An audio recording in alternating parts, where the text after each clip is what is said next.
Yo, what is up, you guys? Welcome back to the channel. I know I haven't made a war video in a little while, but I didn't have time and I was hell sleepy. With my schedule being right now, some days I have like 1 hour to myself. I leave the house 10 o'clock, come back 10 o'clock. Alright, anyways, on to the war video. So I'm gonna boost up using 20% champion boost. I'm gonna be using the 15% health, 10% attack.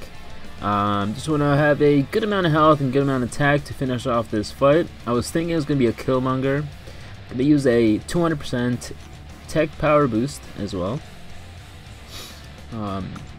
Not for this fight specifically, but for No 24. Alright, so this first fight turns out to be Gwenpool, and I was lucky enough not to get countered right there when I tried to intercept because she dashed back. And yeah, she could have came right back at me. Alright, so right now I'm trying to build some poise, but it's so risky to build poise here just because of those furies that are 50%. So yeah, by the time they're at 4 furies, it's pretty much one hit KO if they crit. Got to my SP2 and the Gwenpool is down. Alright, so that was an easy enough fight. Oh, if you guys haven't noticed, we are facing MNG. This is an older Alliance War video. Not that old though. Next we've got a rank 4 Mystic. I've faced a UC here before, and this time it was a Juggernaut. So this is actually an easier fight because he can bleed. So you can see, Blade and Bleed, guys. Going with Blade, doing a couple of combos. And here I'm pretty much waiting for the heavy so I can transfer the Bane in time. So with Bane, the most important thing is while they have most of their health, you want to try to never have that Bane on you, especially if it's the first hit, then you're in trouble. Alright, so one more parry, and as you guys saw towards the end, the Bane was only taken for about 100, not too bad. Yeah, so next fight, we've got No 24, 6-star skill, and the only fight that I thought might have given me trouble was Thor Ragnarok, because you cannot intercept Thor Ragnarok. Or you can, but I believe it's like a 50% chance to auto block. Yeah, don't want to really risk that. Alright, so the first thing I want to do is build my poise, and he actually does randomly just throw a heavy, which is good for me because I can build his power without having to use one of my parries. Alright, and this guy is running max limber. That's one of a few tips that you should learn is when they're running max limber and when they're not. So the difference is pretty easy to tell. Basically, you look at the stun duration on your very first parry. So on your first parry, if you can get 3 hits in before the stun is over, the guy is running or is not running max limber. If you can only get in 2 hits when you stun them, they are running max limber.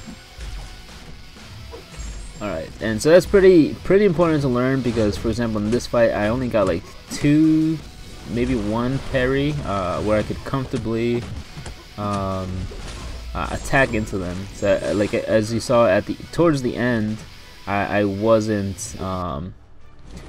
punishing the parries or the stuns just in case anything happened.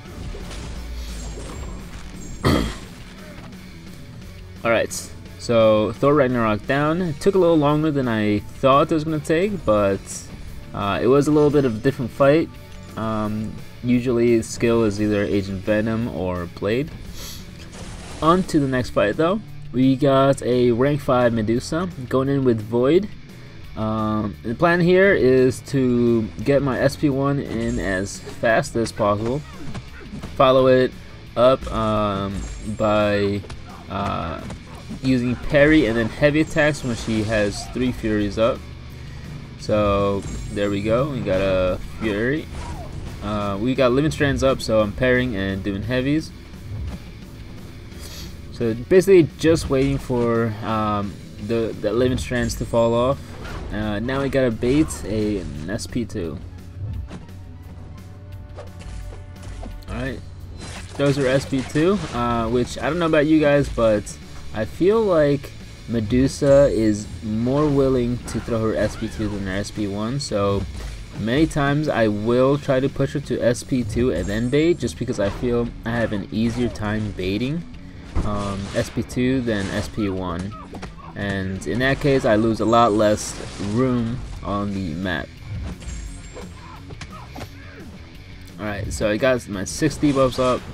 Unfortunately, Fear the Void is on, and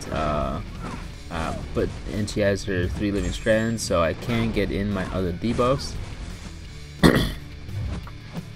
So living strands is down, and throw my SP2, get a nice 10k crit followed by a 5.4k non-crit, and she's almost dead. Yeah, so there she goes. Easy fights. On to my next fight, which is No 38, which is infamous for either having a fake Iron Man Infinity War or actually having Iron Man Infinity War. So I knew it wasn't going to be Iron Man Infinity War because of Scour Lens. So it went in with Void anyways, just because I only went in with Void just in case it was like a Sentinel, which, I mean, I could have brought in Starkey, but I just know that Void, no matter like which opponent it is, he can one-shot them because of the degeneration. In many cases, I faced the 6-star Sentinel on this node with Void, and with like a minute left, I took him down. So low Void, he is so consistent as long as you don't mess up too bad. But yeah, so Nebula almost down.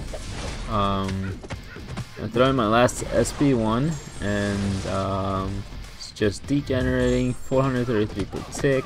This is down.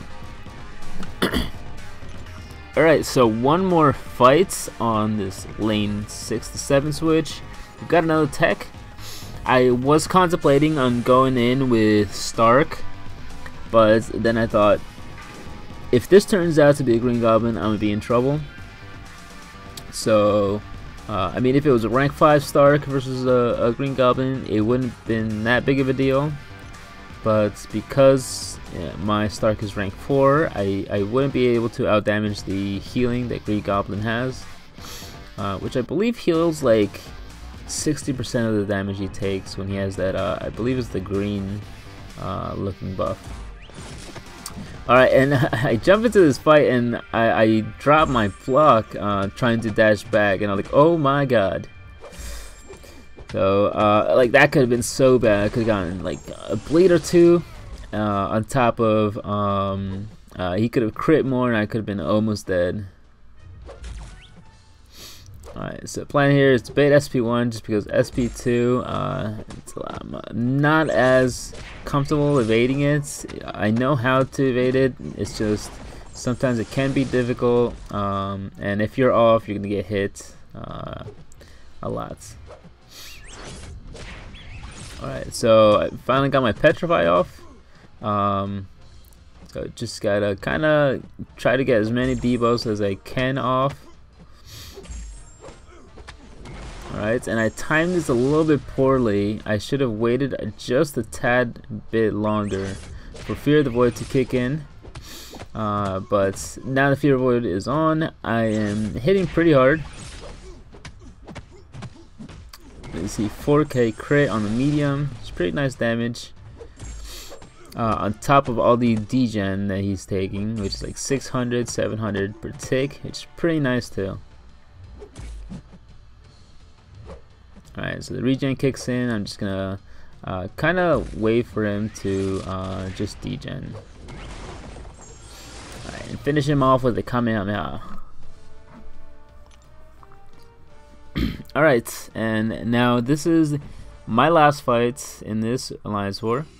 And so luckily my man Art of Chaos took on the Mordo. That way I wouldn't have to waste an invulnerability or use some kind of other boost. Like at this point the war was lost, so I went into this Ultron. The guy who took it he got evaded and I guess one shot, so went in to finish this off. Basically just gonna throw in one health pot and then go in. I feel pretty comfortable fighting Ultron, except on 24. It's been one time where he randomly throws a heavy, and for me it feels so quick that I just get tagged. I was trying to build a few poise, and remember what I said about the parry, stun, and limber. So as you can see here, that very first parry, I managed to get in 3 hits. So I know he's not running max limber, which means I have a good amount of parries to play with. There, I'm not sure if Stark saved me, but I mean it did say dexterity, but yeah, I was pretty lucky that I didn't get tagged right there. Right now, just if I see an evade and I hit into him, I know I can get 5 hits, but then after that, playing super safe, and yeah, LOL Ultron goes down. Alright, that's it for the war video. We did lose. Thank you guys for watching. Catch you guys in the next one. Peace.